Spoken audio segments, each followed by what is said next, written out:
এই মালসি কাঁথাটা আর্ট করছিলাম বহু বছর আগে, আজ থেকে অনেক বছর আগে। তো হচ্ছে পরবর্তীতে আমার মা আবার আমার খালতো বোনকে দিছিল সেলাই করতে, আমার সেলাই করা হয় নাই, খালতো বোনকে দিছিল সেলাই করতে। ওর বিয়ে হয়ে গেছে, ও কিছুটুক সেলাই করছে ওর ভাই সহ। এই যে এই ফুলটা হচ্ছে আমার নিজের আর্ট করা ছিল। আর হচ্ছে এখন আমার মা হচ্ছে মালসি কাঁথা সেলাই করতেছে। দেখো এই যে মালসি কাঁথাটা আমি টোটালি আপনাদেরকে দেখাচ্ছি। একটু কাঁথাটা মেলো তো, এখনো পুরোটা কমপ্লিট হয় নাই, আবার অবশ্যই আপনারা পুরোটা কমপ্লিট দেখতে পারবেন।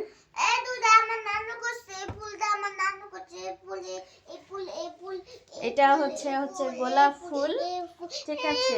দেন এই যে এইগুলো এখনো এই সাইড থেকে হয় নাই, এটার আবার এটা হচ্ছে এদিক থেকে এতটুকু হয়েছে। এখন হচ্ছে আমার মা যে একা সেলাইগুলো করছে। এই যে দেখো মায়ের হাতের, এখন বর্তমানে হচ্ছে মায়ের হাতের মালসি কাঁথা। আর কার কার নসিব হয়েছে মায়ের হাতের মালসি কাঁথা অবশ্যই কমেন্ট করে জানাবা। মালসি কাঁথা কেমন হয়েছে জানাবা। সব ফুল করছে মা, এইটুকু করে না, কিন্তু পুটুকটা করে না, ফোটাও দাও দেয়। দেখি ওই ফুলটা, দেখি ওই ফুলটা মেলো, ফুলটা মেলো, দেখো ওই ফুলটা দেখো। এই যে এই ফুলগুলো, এই চার কোণার এই যে চারটা ফুল, এগুলো হচ্ছে ফুলগুলো আর্ট করা আমার। এই দেখো এই ফুলটা, টোটাল ফুলটা ধরো।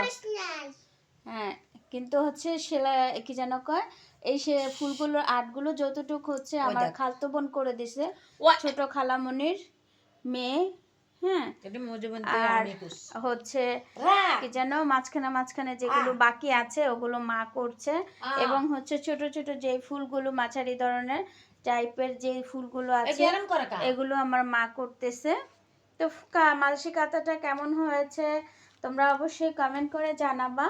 ভালো মন্দ আর্ট কেমন হয়েছে, ডিজাইন কেমন হয়েছে। কাঁথাটা কিন্তু অনেক বড় আসলে হচ্ছে এটা হচ্ছে মানে নতুন কাপড় কিনে তারপরে হচ্ছে বানানো হয়েছে। এক চিলতা কাপড়ের মানে একটুখানি কেটে রাখা হয় না, এই জন্য দেখো লম্বা একেবারে পরিপূর্ণ, মানে বিন্দু পরিমাণ কোনো বাকি নেই। দেখো কত লম্বা, এত লম্বা মালসি কাঁথা দেখছো।